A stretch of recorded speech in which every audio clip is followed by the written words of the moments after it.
नमस्कार मैत्रिणींनो, स्वागत आहे इझी फूड रेसिपीज मराठी चॅनेलमध्ये। आज आपण दिवाळी स्पेशल मस्त अशी पारंपरिक करंजीची रेसिपी पाहणार आहोत। चला तर पाहूया मस्त अशी खुसखुशीत करंजी कशी करायची। सर्वात आधी आपण सारण तयार करून घेणार आहोत। येथे मी 2 कप बारीक रवा घेतलेला आहे। साधारण 250 ml चा हा कप आहे, म्हणजेच अर्धा किलो रवा येथे मी घेतलेला आहे। हा रवा एकदा चाळून घ्यायचा आहे। गॅसवर कढई तापत ठेवली आहे। गॅस बारीक ठेवूनच यामध्ये आवडीनुसार तूप घालून घ्यायचे आहे। येथे मी 2 टेबलस्पून तूप घालून घेतले आहे। आता यामध्ये चाळून घेतलेला बारीक रवा घालून घ्यायचा आहे। बारीक गॅसवरच हा रवा आपण भाजून घेणार आहोत। तुम्हाला जर रवा कोरडा वाटत असेल तर यामध्ये आणखी थोडे तूप घालून घ्यायचे आहे। रवा भाजण्यासाठी साधारण 10 ते 12 मिनिटे लागतात। हा रवा बारीक गॅसवरच भाजायचा आहे, कारण गॅस मोठा केला तर रवा वरून पटकन लाल होईल आणि आतून कच्चा राहील। त्यामुळे थोडा वेळ लागतो, पण रवा बारीक किंवा मध्यम गॅसवरच भाजून घ्यायचा आहे।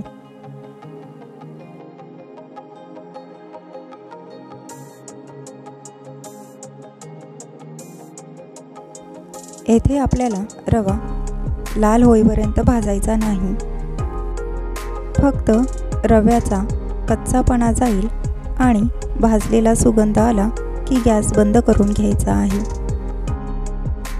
रवा भाजून झालेला आहे। आता गॅस अगदी मंद ठेवून 1 कप किसलेले सुके खोबरे भाजून घ्यायचे आहे। फक्त अर्धा मिनिट किंवा त्यापेक्षा कमीही हे खोबरे भाजून घ्यायचे आहे। आता 1 टेबलस्पून खसखस भाजून घ्यायची आहे। येथे मी जाड साखर वापरत आहे, त्यामुळे ही साखर बारीक करून घेणे गरजेचे आहे। मिक्सरच्या भांड्यामध्ये 1 कप साखर घालून घेतली आहे। यामध्येच मी 2-4 विलायची तसेच भाजून घेतलेली खसखस वाटून घेणार आहे। आता हे मिश्रण मी आधी भाजून ठेवलेल्या रव्यामध्ये घालून मिक्स करून घेणार आहे। तसेच यामध्ये भाजून घेतलेले खोबरे सुद्धा मिक्स करून घ्यायचे आहे।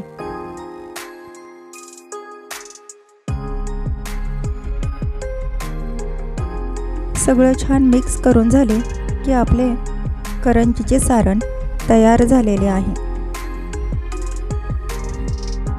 पाहू शकता, करंजीचे सारण तयार झाले आहे। आता आपण वरच्या आवरणासाठी पीठ मळून घेणार आहोत। त्यासाठी येथे मी एका ताटामध्ये 2 कप मैदा चाळून घेतलेला आहे। आता यामध्ये चिमूटभर मीठ घालून घ्यायचे आहे।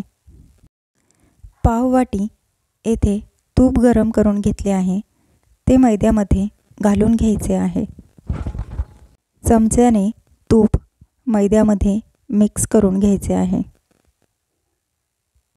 घातलेले तूप थोडेसे थंड झाले की हातानेच आपण हे तूप मैद्याला अशा प्रकारे चोळून घेणार आहोत। असे केल्यामुळे करंजीचे वरचे आवरण खुसखुशीत होईल। मैद्याला अशा प्रकारे व्यवस्थित तूप चोळून घेतलेले आहे।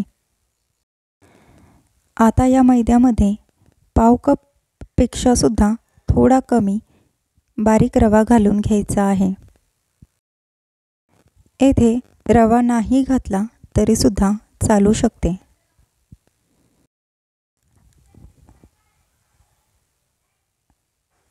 अशा प्रकारे सर्व रवा मैदा एकत्र करून घेतलेला आहे. आता आपण थोडे थोडे दूध घालून पीठ मळून घेणार आहोत. हे पीठ खूप जास्त पातळ किंवा खूप जास्त घट्ट सुद्धा मळायचे नाही. व्यवस्थित लाटी लाटता येईल आणि लाटी लाटताना तेल किंवा पीठ लावायची गरज पडणार नाही. अशा प्रकारे आपण हे पीठ मळून घेणार आहोत.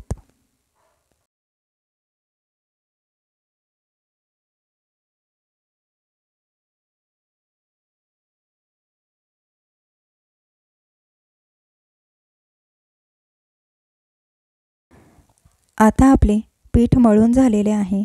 हे पीठ भिजण्यासाठी अर्धा ते 1 तास एखाद्या भांड्याखाली झाकून ठेवायचे आहे. 2 तास हे पीठ मी झाकून ठेवले होते. आता अशा प्रकारे हे पीठ घेऊन हाताने पुन्हा थोडेसे मळून घ्यायचे आहे. या पिठातला एक गोळा मी काढून घेतला आहे. आता आपण याच्या लाट्या तयार करून घेणार आहोत. या पिठाची जाडसर चपाती लाटून घ्यायची आहे.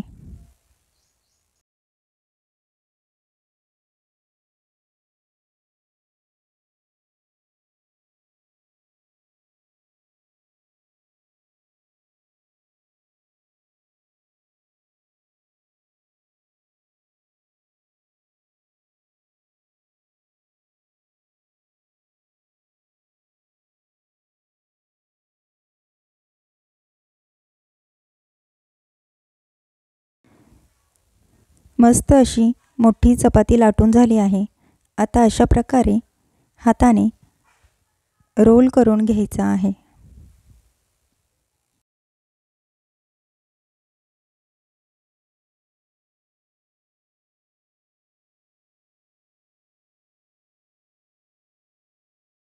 मध्यभागी हा रोल जास्त जाड झालेला आहे, त्यामुळे हाताने अशा प्रकारे एकसारखे करून घ्यायचे आहे.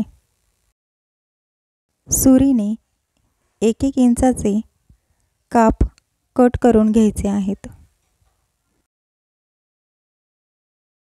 आता हे तयार केलेले काप एका भांड्याखाली झाकून ठेवायचे आहे. हे पीठ तसेच आधी उरलेले पीठ व्यवस्थित झाकून ठेवायचे आहे. पीठ जर उघडे ठेवले तर हे पीठ कोरडे होत जाते. आता पुरी लाटतो त्याप्रमाणे लाटून घ्यायचे आहे. खूप पातळसुद्धा लाटायचे नाही आणि खूप जाडसुद्धा लाटायचे नाही. मध्यम असे लाटून घेतले आहे.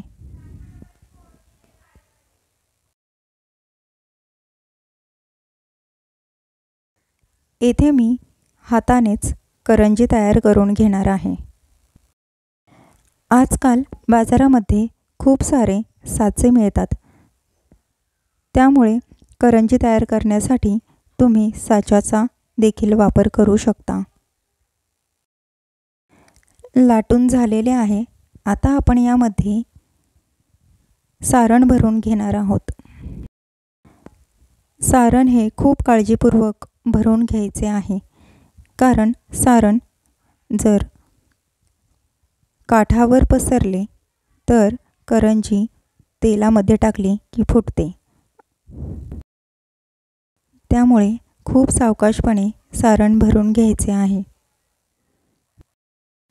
यामध्ये मी 2 मनुके घालून घेत आहे. तुम्ही तुमच्या आवडीप्रमाणे ड्रायफ्रूटसुद्धा घालू शकता. आता सावकाशपणे ही करंजी बंद करून घ्यायची आहे. काठाला आपण थोडंसं पाण्याचं बोटसुद्धा फिरवू शकतो. त्यामुळे पीठ व्यवस्थित चिकटते आणि करंजी तेलात फुटण्याची शक्यता कमी होते. करंजीचे काठ कधीही व्यवस्थित दाबून घ्यायचे आणि आता अशा प्रकारे फिरकीच्या चमच्याने काठ कापून घेतले आहेत. पाहू शकता किती सुंदर अशी करंजी तयार झालेली आहे. आता गॅसवर कढईमध्ये तेल तापत ठेवलेले आहे. आपण जेव्हा तेलामध्ये करंजी सोडतो त्यावेळी तेलाचे तापमान खूप जास्त नसायला पाहिजे आणि गॅससुद्धा बारीक किंवा मध्यम ठेवायला पाहिजे. 10 ते 12 सेकंदांनी आता मी गॅस थोडासा मोठा करून घेतला आहे. आता या करंज्या व्यवस्थित तळून घ्यायच्या आहेत. सुरुवातीलाच जर तेल कडक तापलेले असेल तर या करंज्या वरून पटकन लाल होतील, पण आतून मात्र पीठ कच्चे राहील. त्यामुळे आधी करंजी टाकताना तेलाचे तापमान थोडे कमी ठेवावे आणि नंतर गॅस वाढवून करंजी तळून घ्यावी. अशाच प्रकारे बाकीच्या करंज्यासुद्धा आपण तळून घेणार आहोत.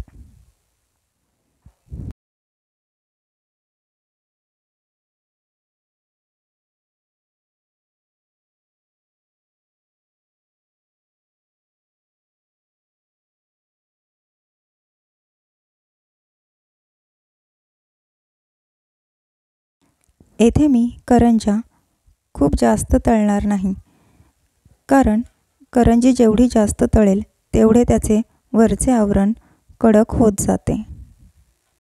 त्यामुळे थोड्याशा फिक्कट गोल्डन कलरवरच ही करंजी मी तळून घेणार आहे. मस्त अशी करंजी तयार झालेली आहे.